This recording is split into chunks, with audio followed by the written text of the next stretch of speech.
हम लोग कर रहे हैं principles of inheritance and variation. ये जेनेटिक्स का पहला चैप्टर है और अभी हम इसके ऑलमोस्ट लास्ट पे आ गए हैं, चैप्टर के एंड पे हम लोग आ गए। जेनेटिक डिसऑर्डर्स स्टार्ट किया था हमने। जेनेटिक डिसऑर्डर्स को हमने दो कैटेगरीज में डिवाइड किया था, Mendelian disorders and chromosomal disorders. Mendelian disorders में हमने देखा था कि कोई एक पर्टिकुलर जीन अफेक्ट हो जाता है क्रोमोसोम के ऊपर और वो मेंडल के लॉज जो हमने 3 किए थे उनके अकॉर्डिंग ऐसे डिजीजेस को ट्रेस किया जा सकता है with the help of pedigree charts. उसके बाद हमने स्टार्ट किया क्रोमोसोमल डिसऑर्डर्स। क्रोमोसोमल डिसऑर्डर्स में हमने देखा एनियोप्लॉइडी होती है, यानी कि क्रोमोसोम्स जो नॉर्मली डिसजंक्ट हो जाने चाहिए वो उनकी डिसजंक्शन नहीं हो पाती है, डिसइंटीग्रेट प्रॉपर तरीके से असॉर्टमेंट नहीं हो पाती है, जिस केस की वजह से कुछ केसेस में मोनोसोमी, ट्राइसोमी या पॉलीसोमी जैसे केसेस देखने को मिलते हैं। ऐसे केसेस ऑटोसोम से रिलेटेड भी हो सकते हैं और सेक्स क्रोमोसोम से रिलेटेड भी हो सकते हैं। ऑटोसोम से रिलेटेड दो क्रोमोसोमल डिसऑर्डर्स हमने in the previous lecture discuss किए, down syndrome and cri du chat syndrome. Down syndrome के बारे में मैंने आपको बताया, it is the very very important topic. आज हम लोग सेक्स क्रोमोसोम से रिलेटेड क्रोमोसोमल डिसऑर्डर्स को डिस्कस करेंगे। इसमें आपके दो डिसऑर्डर्स जो है मेन आते हैं, Klinefelter syndrome and Turner syndrome. लेकिन उससे पहले हम लोग जिस डिसजंक्शन की बात कर रहे हैं कि these diseases occur due to non-disjunction of chromosomes during gamete formation, as we said in the introduction of chromosomal disorders। तो non-disjunction यहाँ पे क्योंकि हम सेक्स क्रोमोसोम्स की बात कर रहे हैं तो पहले हम देखेंगे नॉर्मली सेक्स क्रोमोसोम्स किस तरीके से डिसजंक्ट हो पाते हैं और फिर हम उनमें डिफेक्टिव डिसजंक्शन, नॉन डिसजंक्शन की बात करेंगे। जब भी whenever there is mating of a male and female, we know that females are autosomes plus XX। 22 pair autosomes के होते हैं ह्यूमंस में, यानी कि 44 ऑटोसोम्स होते हैं प्लस 2 सेक्स क्रोमोसोम्स होते हैं जो कि फीमेल के केस में XX होते हैं, ठीक है। और similarly whenever she mates with a man, so उस मेल के भी 44 ऑटोसोम्स होंगे प्लस सेक्स क्रोमोसोम में X और Y दो तरह के होते हैं क्रोमोसोम्स। मैं 44 वाला पार्ट रद्द करने जा रही हूँ, that is going to be generalized here because today we are going to talk about sex chromosomes related chromosomal disorders. अब ये फीमेल जब गैमेट प्रोड्यूस करेगी बच्चे तो हमेशा X टाइप के प्रोड्यूस करेगी और ये मेल जब गैमेट प्रोड्यूस करेगा तो X और Y टाइप का प्रोड्यूस करेगा। अगर हम पुनेट स्क्वायर उनका बना करके देखें तो हमें पता चलता है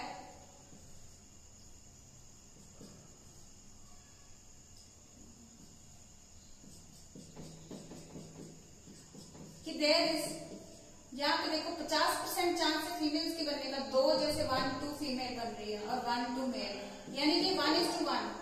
हर प्रेगनेंसी में मेल और फीमेल बनने का बराबर चांस होता है कि any pregnancy can lead to a male child और अ फीमेल चाइल्ड नॉर्मली। ये सब हमने डिस्कस किया था, ये नॉर्मल डिसजंक्शन के टाइम पे होता है। व्हाट इफ ये जो नॉर्मल डिसजंक्शन है ये ना हो, ऐसे डिसजंक्शन, नॉन डिसजंक्शन केसेस कैसे हो सकते हैं? मेल के केस में भी हो सकते हैं, मेल के केस में भी और फीमेल के केस में भी नॉन डिसजंक्शन देखने को मिल सकती है सेक्स क्रोमोसोम्स में। फॉर एग्जांपल, जब एग प्रोड्यूस हो रहा है, मियोसिस हो रही है, बाकी सारे ऑटोसोम्स, अगर हम बात करें ऑटोसोम्स की, बाकी सारे ऑटोसोम्स नॉर्मली डिवाइड हो जाए, हाफ हाफ हो जाए। ऑटोसोम्स 44 थे यहाँ पे, वो 22 प्रॉपर जा रहे हैं। लेकिन सेक्स क्रोमोसोम्स के केस में अगर हम बात करें तो दोनों X हो सकता है एक में चले जाए और दूसरे में कोई ना जाए, ठीक है। तो यहाँ पे मैं ये 22 वाला पार्ट फिर से रद्द करने वाली हूँ। ये आप समझ सकते हैं कि 44 डिप्लॉयड होते हैं तो 22 हैप्लॉयड में जाएंगे। पेरेंट जनरेशन गैमेट की यहाँ हम बात कर रहे हैं। यहाँ पे जो गैमेट की हम बात कर रहे हैं, इस पहले केस में जो मैं डिस्कस करने जा रही हूँ इसको हम नॉर्मल डिस्कस करेंगे। अब यहाँ पे क्या प्रोबेबिलिटी बनती है, दिस X ये बन सकता है, ये X इससे फ्यूज कर सकता है, X Y बन सकता है। ये XO ये बन सकता है और ये बन सकता है। अब बिना एक X के ये वाला जो सिर्फ Y वाला होगा ये तो नॉन वायबल होगा, यानी इसका कुछ बनेगा ही नहीं। और ये तीन हमारे पास हमारे डिजीजेस आ जाते हैं। ये होगा टर्नर्स सिंड्रोम, ये होता है क्लाइनफेल्टर सिंड्रोम,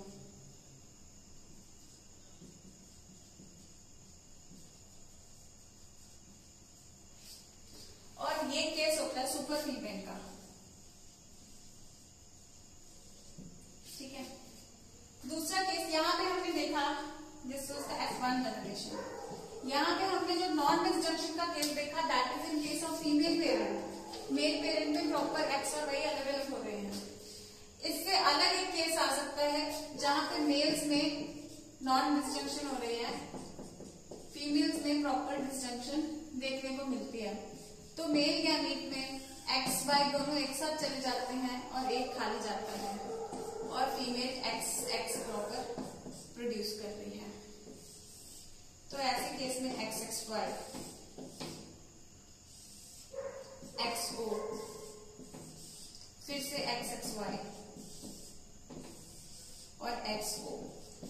ऐसे केस में हम देख रहे हैं XXY और XO दो ही तरह के हमें केसेस देखने को मिलते हैं और वो बराबर देखने को मिलते हैं, 1:1 की रेशियो में मिल रहे हैं।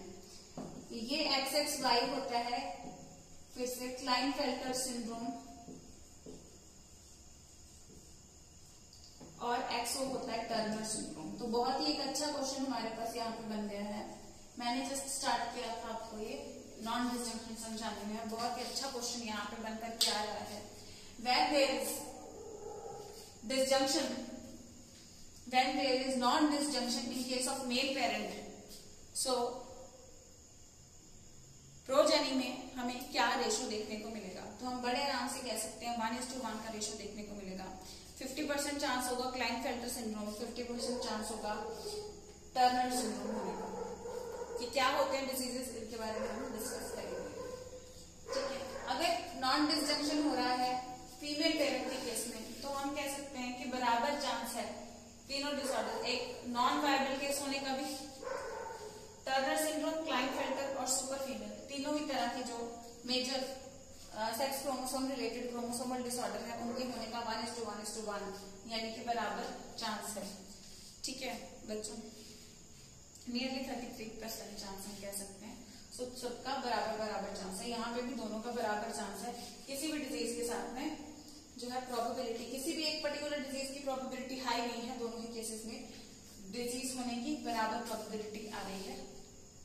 लेकिन दोनों ही केस में एक भी चाइल्ड नॉर्मल प्रोड्यूस नहीं हो रहा है, ये चीज नोटिस करने वाली है। दोनों ही केसेस में बेशक फीमेल में नॉन डिसजंक्शन हो रही है, बेशक मेल के सेक्स क्रोमोसोम में नॉन डिसजंक्शन हो रही है, एक भी केस हमें जो है नॉर्मल इनके प्रोजेनी में देखने को नहीं मिला। फिर से यहाँ में this is parent generation, these are gametes and these are F1 generation. ये क्रॉसेस आपके लिए बहुत ही ज्यादा इंपॉर्टेंट है, इनको आप अच्छे से करें।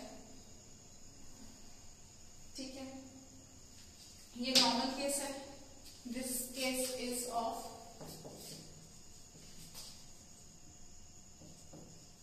Non disjunction of sex chromosome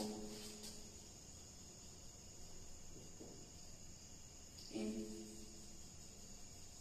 female parent, and this case is of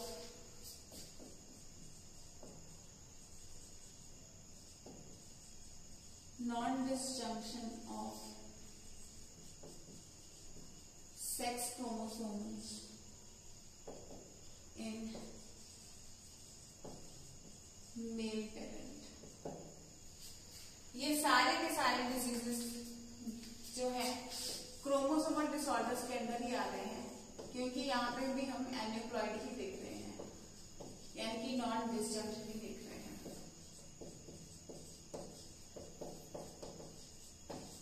इस केस में सेक्स क्रोमोसोम की ये क्या हो रही है,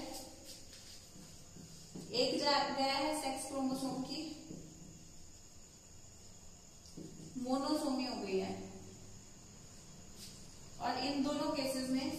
क्रोमोसोम की ट्राइसोमी या पॉलीसोमी, ट्राइसोमी हो गई है। सिमिलरली यहाँ पे टर्नर सिंड्रोम फिर से monosomy of sex chromosome, and Klinefelter syndrome में ट्राइसोमी, 3 गए हैं, देखो 2 की जगह 3 कॉपीज जा रही है सेक्स क्रोमोसोम की। सो क्लाइनफेल्टर में ट्राइसोमी, सिमिलरली यहाँ सुपर फीमेल और क्लाइनफेल्टर तीनों दोनों में ट्राइसोमी, और टर्नर सिंड्रोम इज मोनोसोमी का केस। ठीक है, तो अभी हम लोग टर्नर सिंड्रोम एंड मोनोसोमी ये कैसे इनहेरिट होते हैं डिजीजेस ये हमने कर लिए। अभी हम इनके डिफेक्ट्स के बारे में डिस्कस करेंगे, इनकी डिटेल। आप लोग स्क्रीनशॉट ले सकते हैं इसका। इसके बाद I want you all to note this down in your notebooks also. I am going to rub this now and I am going to study one by one about these diseases. ये दोनों बहुत ज्यादा important है, Klinefelter और Turner.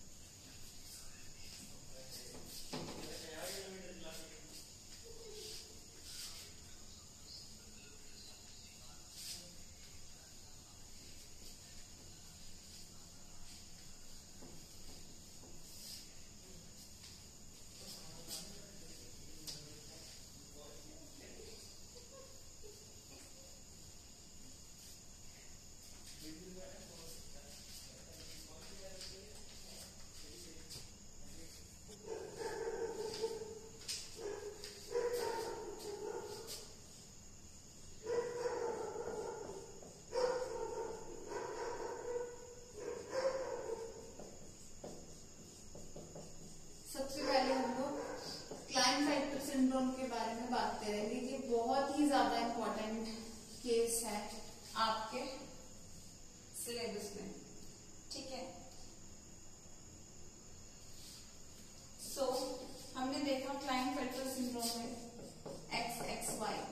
Normally हम लोग XY का proper combination normally देखते हैं। ठीक है, तो ये हम लोग कह सकते हैं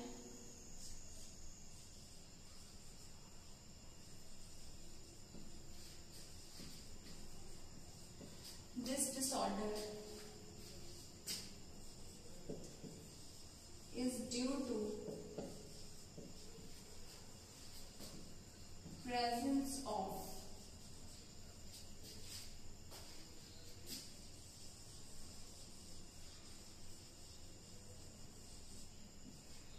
an additional copy of X chromosome. क्योंकि ये XY नॉर्मल है, ये X एक एक्स्ट्रा चला गया है इसमें, additional copy of X chromosome, जिसकी वजह से रिजल्टिंग इन कैरियोटाइप, यहाँ पे हम कैरियोटाइप बोलेंगे क्योंकि यहाँ पे हम कोई यहाँ पे इसको असाइन नहीं कर रखा, जीनोटाइप नहीं बोलेंगे, यहाँ पे कलर नहीं दे रहे हम लोग, जैसे आल्फा और राउंडनेस बोल देते थे। यहाँ पे यानी कि हम न्यूक्लियर मटेरियल की बात कर रहे हैं। ठीक है, तो न्यूक्लियस स्टैंड्स फॉर कैरियन, तो हम लोग कैरियोटाइप बोलेंगे। तो रिजल्टिंग इन कैरियोटाइप XXY। देखो बच्चे, नॉर्मल केसेस में 46 क्रोमोसोम्स होते हैं एक ह्यूमन बॉडी में। Normally, a human body has 46 chromosomes. Out of these, 44 are autosomes, जिनको हम कह सकते हैं कि they are 22 pairs. Then 2 are sex chromosomes. 2 में से हम इसको sex chromosomes होते हैं, यानी कि 1 pair, एक जोड़ी। ठीक है, 22 पेयर, 22 जोड़ियां होती हैं ऑटोसोम्स की। They are total, in total they are 23 pairs, और एक जोड़ी होती है। 23 पेयर्स में से 22 जोड़ियां ऑटोसोम्स की, एक जोड़ी सेक्स क्रोमोसोम्स की। टोटल 46 क्रोमोसोम्स होते हैं। ऐसे केस में जो है 46, जो कि इवन नंबर सभी, क्योंकि 2-2 की जोड़ी में पड़े हैं क्रोमोसोम्स, लेकिन क्या इस केस में भी, क्लाइनफेल्टर सिंड्रोम के केस में भी हमें एग्जैक्ट 46 क्रोमोसोम जोड़ी में बने हुए क्रोमोसोम मिल रहे हैं? जोड़ी नॉर्मल बन जाती अगर ये XY इसी तरीके से होता, अगर ये एक्स्ट्रा X यहाँ पे नहीं होता। तो यहाँ पे टोटल नंबर ऑफ क्रोमोसोम्स कितने बन के आ रहे हैं? 47। तो कई बार इस तरीके से लिख दिया जाता है कि रिजल्टिंग इन कैरियोटाइप 47, XXY। तो we have to clarify here, क्योंकि XXY का हम क्लैरिफाई कर चुके हैं that it is characterized by additional copy of X chromosome. एक X क्रोमोसोम की कॉपी थी, लेकिन नॉर्मली एडिशनल कॉपी यहाँ पे आ गई है। अब ये एडिशनल कॉपी हमने दोनों केसेस में देखा कि मैटरनल डिसजंक्शन में भी हो सकती है और paternal sex chromosome disjunction, non disjunction sorry, भी हो सकती है। ठीक है, यानी कि मदर के क्रोमोसोम्स, मदर फादर, मदर के केस में अगर नॉन डिसजंक्शन हो जाती है, एक एम्प्टी चला जाता है X और Y, तो यहाँ पे भी हमें, यानी कि जहाँ पे मदर में नॉन डिसजंक्शन हुई है, तो ऐसे केस में भी ये हमें देखने को मिलता है। प्लस अगर हम दूसरा केस कंसिडर करें कि फादर में नॉन डिसजंक्शन हो रही है, मदर में प्रॉपर डिसजंक्ट कर रहे हैं, तो ऐसे केस में भी हमें क्लाइनफेल्टर सिंड्रोम देखने को मिल जाता है। तो क्लाइनफेल्टर सिंड्रोम का दोनों में ही हमें देखने को मिलता है। ठीक है, so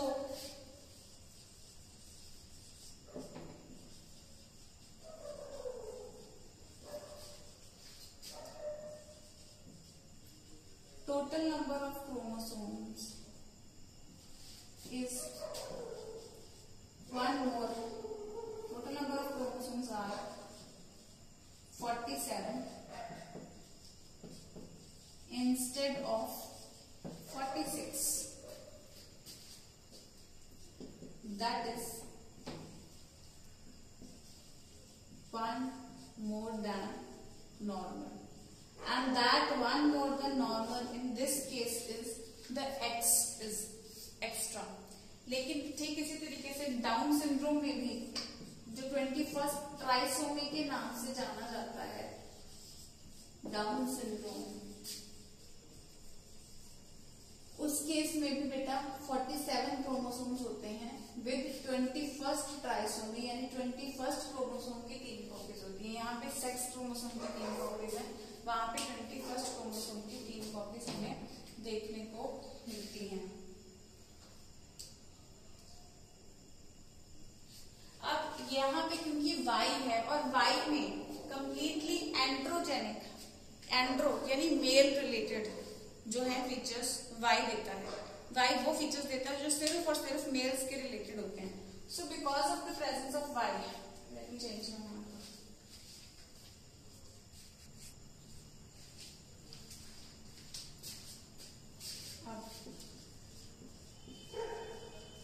because of presence of, एक चीज ध्यान दो बच्चे, इसमें Y और X दो है और Y, अगर ये इस तरीके से XY होता तो ये नॉर्मल मेल होता, और अगर यहाँ पे XX होता तो ये फीमेल होता। ठीक है, अब XY मेल में हालांकि X क्रोमोसोम होता है, लेकिन Y उसको मेल फीचर्स दे देता है। दैट मीन्स यहाँ पे Y है, so because of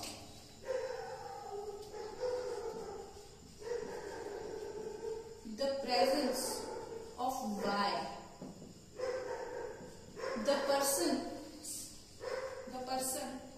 is predominantly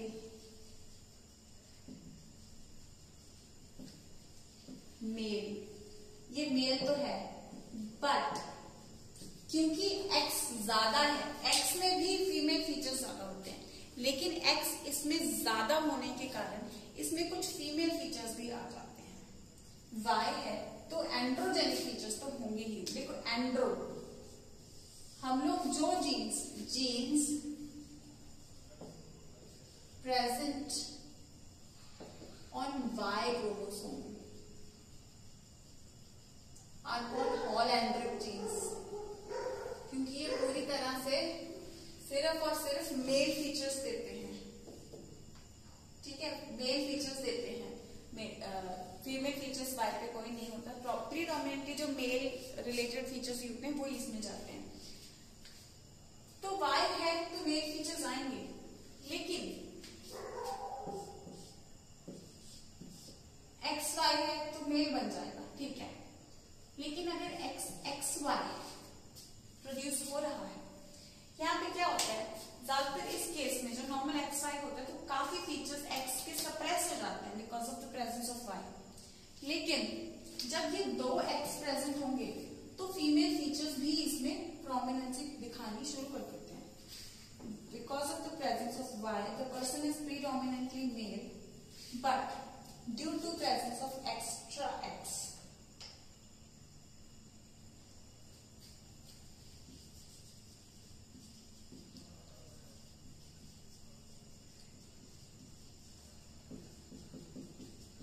extra X chromosome,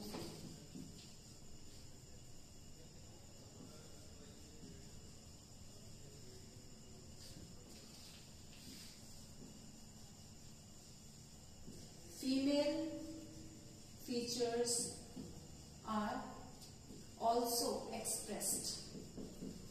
For example, कैसे features? Example, एक particular characteristic होता है gynecomastia. Gynecomastia is development of breast. Gynecomastia is basically development of breast in males.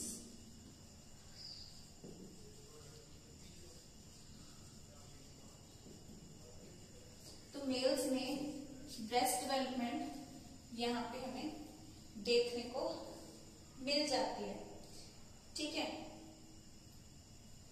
So overall क्योंकि ये predominantly mail है तो हम कह सकते हैं overall masculine development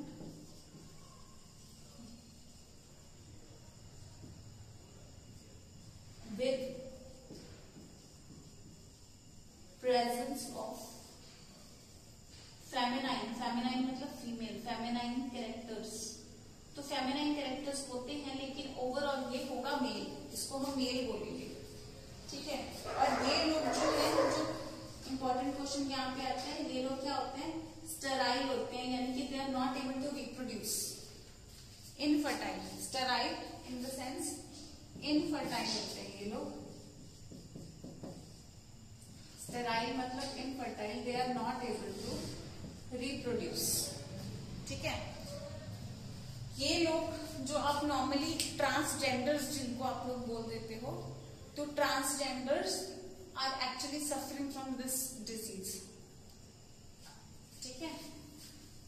so this is a very, I would say miserable disease because it's nobody's fault, और कोई गलत आदत की वजह से नहीं कि जस्ट जीन्स की वजह से उनको ये डिसऑर्डर हो रहा है। So we must have sympathy towards them. So Klinefelter syndrome, जहां पे male characteristics because of presence of Y, but due to presence of 2x female characters भी यहाँ पे देखने को मिलते हैं। So this is Klinefelter syndrome. Female characteristic कैसे, एक मेल देखो, आप एक सिमिलर हाइट का एक मेल और फीमेल देखेंगे तो आपको वो फीमेल कई बार लंबी लगती है, ठीक है। लाइक 5'5" हाइट की फीमेल है, 5'5" हाइट का एक मेल है, आपको ज्यादातर लगेगा कि male is comparatively shorter to others, लेकिन फीमेल आपको लगेगा अरे she is very tall, same height होगी तो। लेकिन क्योंकि फीमेल की बॉडी की बनावट ऐसी होती है कि शी हैज टॉल स्टेचर, तो ये मेल जो होगा इसका बॉडी डेवलपमेंट भी जो है ओवरऑल मेल है। इसमें जो है, जो मेल फीचर्स हैं, जो मेल गोनड्स वगैरह प्रेजेंस हैं, वो सारे जेनाइटल ऑर्गन्स वगैरह वो मेल कैरेक्टरिस्टिक होंगे, लेकिन इनफर्टाइल होगा, ठीक है। टेस्टिस रूडिमेंट्री होगी, स्पर्म्स प्रोड्यूस नहीं हो पाएंगे।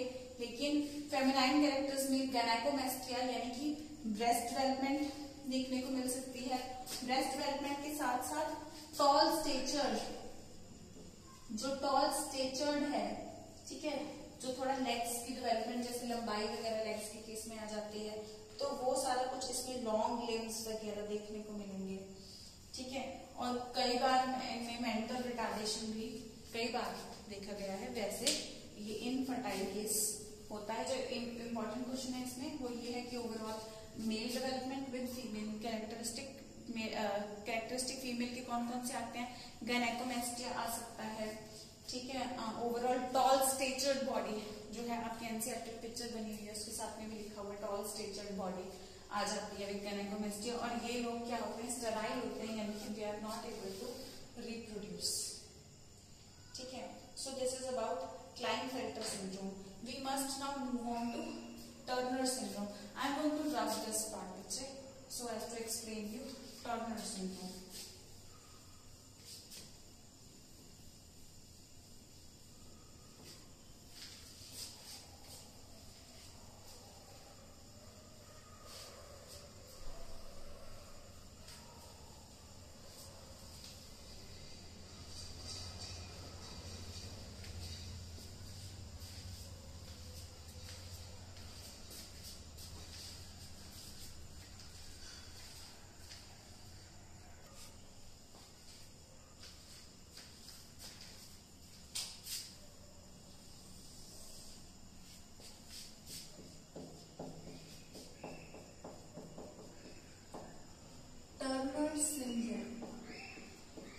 सिंड्रोम क्यों कह रहे हैं इनको हम, डिजीज क्यों नहीं कह रहे हैं, सिंड्रोम क्योंकि मल्टीपल कैरेक्टरिस्टिक्स देखने को मिल रहे हैं इनमें हमें। फॉर एग्जाम्पल क्लाइनफेल्टर सिंड्रोम में अगर हम बात कर रहे हैं कि ये इनफर्टाइल है, इसके जो टेस्टिस है वो रूडिमेंट्री है, प्रॉपर तरीके से डेवलप नहीं हो रहे हैं, एक ये फीचर है, ठीक है। प्लस ये फीचर आ गया ब्रेस्ट डेवलपमेंट का, गायनेकोमेस्टिया, टॉल स्टेचर्ड का फीचर आ गया, ठीक है। स्पर्म प्रोडक्शन नहीं हो रही है, मल्टीपल फीचर्स जहां पे डिजीजेस एड ऑन हो जाए चीजें, तो that time we call it syndrome, ठीक। उसी तरीके से Klinefelter disorder, this is also a syndrome, Turner syndrome. Coming on to the Turner syndrome, this is represented by XO. XO से रिप्रेजेंट ये केस होता है, ये फिर से हम देखेंगे।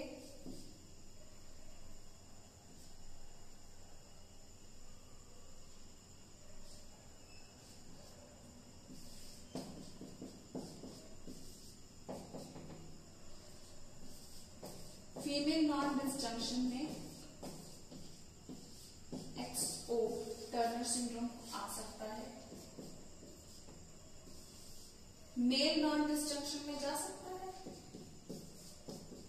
मेल नॉन डिसजंक्शन में क्या ये केस बनता है जहां पे फीमेल प्रॉपर,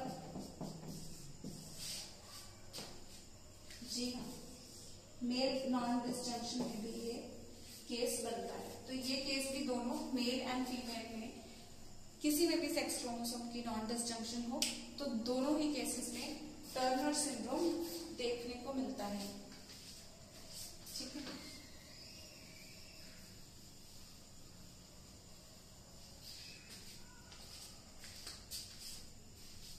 दोनों केसेस में टर्नर सिंड्रोम देखने को मिलता है। अब यहाँ पे वाई नहीं है, वाई नहीं है तो ओवरऑल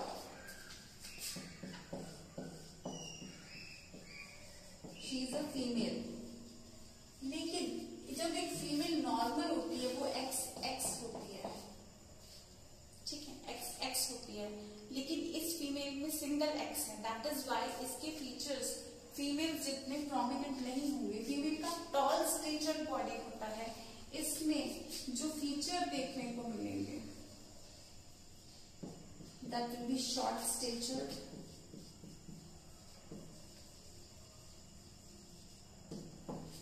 अब फीमेल और फीचर्स क्या हो सकते हैं, फीमेल का जो बॉडी स्ट्रक्चर होता है ब्रेस्ट डेवलपमेंट का, सो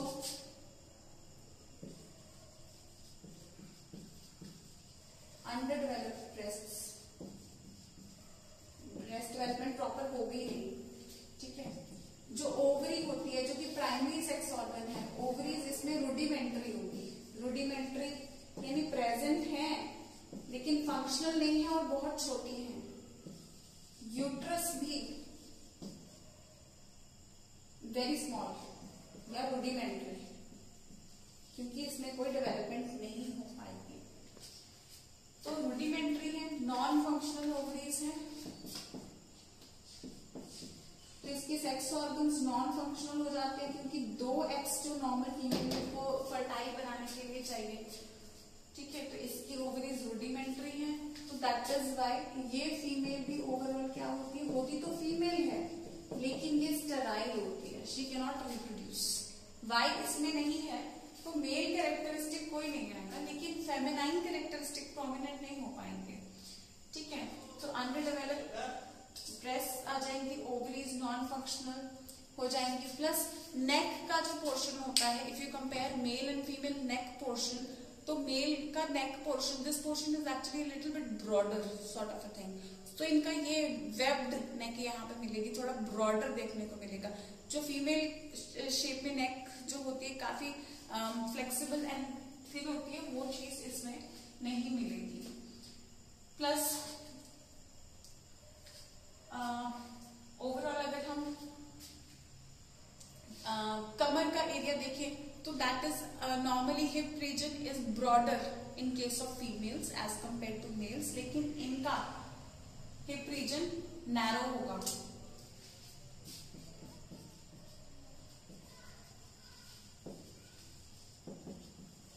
नैरो हिप रीजन होगा नॉर्मल फीमेल से, ठीक है। तो ये भी स्टेराइल होगी बेसिकली, दोनों में क्वेश्चन आपको मेन जो है वो क्या है, ये दोनों क्या है, स्टेराइल केसेस है बेटा।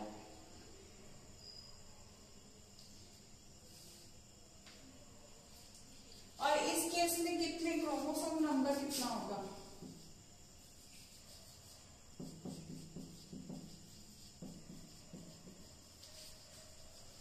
नंबर ऑफ क्रोमोसोम्स कितना होगा, नॉर्मल होता है 46, इस केस में एक कम है, सो 45। जैसे यहाँ पे हमने लिखा था कैरियोटाइप 47 XXY, सो इसका हम लिखेंगे कैरियोटाइप 45 XO। दोनों केस में 46 नहीं है, इसमें 46 से एक कम है, इसमें 46 से एक ज्यादा है, ठीक है बच्चे। सो this is about Turner syndrome, Turner syndrome, ठीक है। ये जो है दो आपके इंपॉर्टेंट क्वेश्चंस जो हैं इस केस में बनते हैं according to NCERT। There is one more disease that I want to tell about, that is super females. जो केस हमने देखा ट्रिपल एक्स का, एक्चुअली सुपर फीमेल में या पॉली एक्स फीमेल भी को बोल दिया जाता है, सुपर फीमेल, मल्टीपल एक्स भी कुछ केसेस कुछ बुक्स दिखा देती है, तो दैट इज वाई इसको पॉली एक्स फीमेल भी बोल दिया जाता है। सुपर फीमेल का क्या मतलब हो गया, एक्स देखो एक्स एक्स फीमेल बनाते हैं, x x x female characteristics ज्यादा प्रोमिनेंट, तो टॉल स्टेचर कैरेक्टरिस्टिक है, तो ऐसी फीमेल्स बहुत टॉल होती हैं, लेकिन मेंटल रिटार्डेशन इनमें नॉर्मली देखने को मिला है। एक question, why I am telling you about super female, आपको कोई भी इसमें दिस इसका एक्स एक्स वाई एक्स ओ या सुपर फीमेल में कोई भी आपको क्रोमोसोमल पैटर्न आ जाए या कोई नया केस भी आ जाए, आपको एक क्वेश्चन आता है सुपर फीमेल में, जस्ट रिमेंबर टॉल होते हैं and some books write that they can reproduce, fine, लेकिन मेंटल रिटार्डेशन इन केस में होता है because it's overloading of something. अब क्वेश्चन आपको आता है calculate the number of Barr bodies, जितने भी एक्स क्रोमोसोम्स हो number of Barr bodies is equal to, ये फॉर्मूला आपको नोट करना है। सुपर फीमेल का ये एनसीईआरटी में ये चीज नहीं है, सुपर फीमेल और number of Barr bodies, super female लिख लो एक्स एक्स एक्स, कैसे बनता है वो मैंने डिस्कस करवा दिया आपको, ठीक है। फीमेल में नॉन डिसजंक्शन हुई, मेल का एक्स फ्यूज किया इसके साथ, मेल में प्रॉपर हो गया, एक्स और वाई डिसजंक्ट हो गया, मेल का एक्स फ्यूज किया, ट्रिपल एक्स बन गया सुपर फीमेल, ठीक है। सो इस तरीके से सुपर फीमेल प्रोडक्शन होता है बिकॉज पॉली एक्स फीमेल भी इसको हम बोलते हैं। ये जो एक अलग क्वेश्चन मैं आपको बता रही हूँ, ये कुछ लोग सुपर फीमेल के अंदर ही कर लेते हैं, ठीक है, कि इसमें नंबर ऑफ बार बॉडीज कितनी है, इसमें 3 एक्स है, तो नंबर ऑफ बार बॉडीज हम कह सकते हैं इसमें 2 है, यानी कि फॉर्मूला क्या होगा, number of Barr bodies is equal to total number of X chromosomes -1। ये आपको वैसे एमसीक्यू क्वेश्चन आ जाता है, what is the number of Barr bodies in the following genotype, in the following karyotype. कोई भी कैरियोटाइप आपको दे दिया जाएगा, उसमें आपको नंबर ऑफ बार बॉडीज बतानी है। तो जितने भी उसमें एक्स क्रोमोसोम दे रखे हैं, फॉर एग्जाम्पल कोई भी आपको एक रैंडम केस, किसी एनिमल का केस दे दिया, किसी और ऑर्गेनिज्म का केस दे दिया, ये केस दे दिया, तो आपको इसमें number of Barr bodies choose करने हैं। तो कितने हैं टोटल? एक्स 3 है, सो 3 - 1, टोटल नंबर ऑफ एक्स -1। ठीक है, तो कितने हो जाएंगे? 2 हो जाएंगे। अगर इसमें सुपर फीमेल में देखना है, इसमें कितने हैं? टोटल नंबर 3 है, 3 - 1 यानी कि 2। अगर बात करें इसमें कितने बार बॉडीज? एक्स एक्स वाई, कितने एक्स है? 2 - 1 यानी कि एक एक्स बॉडी हो जाएगी, एक बार बॉडी हो जाएगी। ठीक है, so Barr bodies are nothing but X chromosome but besides the one normal. तो number of total X chromosomes -1 gives the number of Barr bodies. This is MCQ में अभी ये क्वेश्चन ज्यादा नीट में नहीं आता, लेकिन कुछ प्रैक्टिस क्वेश्चन में ये देखने को मिल जाता है। What is the number of, calculate the number of Barr bodies in this karyotype और एनीथिंग लाइक दैट, तो वहां पे भी क्वेश्चन मिल जाता है। आज के टॉपिक में सबसे important Klinefelter Turner syndrome. About super female you just must know कि ये हो सकता है। ठीक है, ये इन दोनों पे है आपको क्वेश्चन जो आता है, and they both are very very important. Klinefelter में वाई है तो मेल होता है, लेकिन एक्स ज्यादा एक्स 2 बार एक्स प्रेजेंट होने की वजह से फीमेल कैरेक्टरिस्टिक्स आ जाते हैं, जैसे कि breast development, tall stature, feminine look आ जाता है थोड़ा सा, मेल और फीमेल का मिक्स्ड लुक आएगा यानी कि इसमें, और ये ट्रांसजेंडर्स होते हैं basically. Turner syndrome, so transgenders are basically males with female characteristics we can say. So Turner syndrome XO basically female, but female में जो है ब्रेस्ट डेवलपमेंट प्रॉपर नहीं होगी, ओवरीज जो कि प्राइमरी सेक्स ऑर्गन है वो नहीं होंगे, सेकेंडरी सेक्सुअल कैरेक्टर्स कोई भी इसमें क्या है मेनली सेकेंडरी सेक्सुअल कैरेक्टर्स, जो कि आवाज हो गई, बॉडी डेवलपमेंट हो गई, प्यूबिक हेयर, ये सब कुछ नहीं होगा, अंडर डेवलप्ड। दोनों केसेस में सेकेंडरी सेक्सुअल कैरेक्टर्स के भी मेल कैरेक्टरिस्टिक प्रॉपर तरीके से नहीं आएंगे इसमें, खासतौर पे इसमें अगर हम बात करें तो फेमिनाइन कैरेक्टरिस्टिक्स प्रोमिनेंट आएंगे नहीं, और स्टेराइल होती है ये फीमेल। ठीक है, नंबर ऑफ क्रोमोसोम्स टोटल 45, इधर होते हैं 47। सो नॉर्मल होते हैं 46, टर्नर सिंड्रोम में होते हैं 45 और क्लाइनफेल्टर में होते हैं 47। और कौन से क्रोमोसोम की वजह से? सेक्स क्रोमोसोम की वजह से। डाउन सिंड्रोम में भी 47 होते हैं, कौन से क्रोमोसोम की वजह से? 21st क्रोमोसोम की वजह से। So this is all about today's lecture and this finishes our principles of inheritance and variation. That's all with today's lecture. Study well, do well, solve as many questions as you can solve, especially related to pedigree and these disorders। जितने भी question, पूरा chapter ही important है, पूरे chapter से related question solve करें। Actually में बार बार read करें chapter को, जितना ज्यादा अच्छे से रीड करोगे उतने अच्छे से क्वेश्चंस कर पाओगे। रीड करते रहो, टॉपिक बाय टॉपिक क्वेश्चंस करते जाओ, only then you can fetch good marks. जैसे हम +1 में कहते हैं ह्यूमन फिजियोलॉजी इंपॉर्टेंट है, +2 में आके ये रिप्रोडक्शन वाली यूनिट प्लस जेनेटिक्स तो अल्ट्रा इंपॉर्टेंट है। तो इन चैप्टर्स को अच्छे से करें। ये चैप्टर स्पेशली आपका बेस बना रहा है जेनेटिक्स का, जो पहला खत्म हो चुका है, और इसको आप अच्छे से तैयार करें if you want to aim for a good rank in NEET. That's all for today's lecture. Thank you.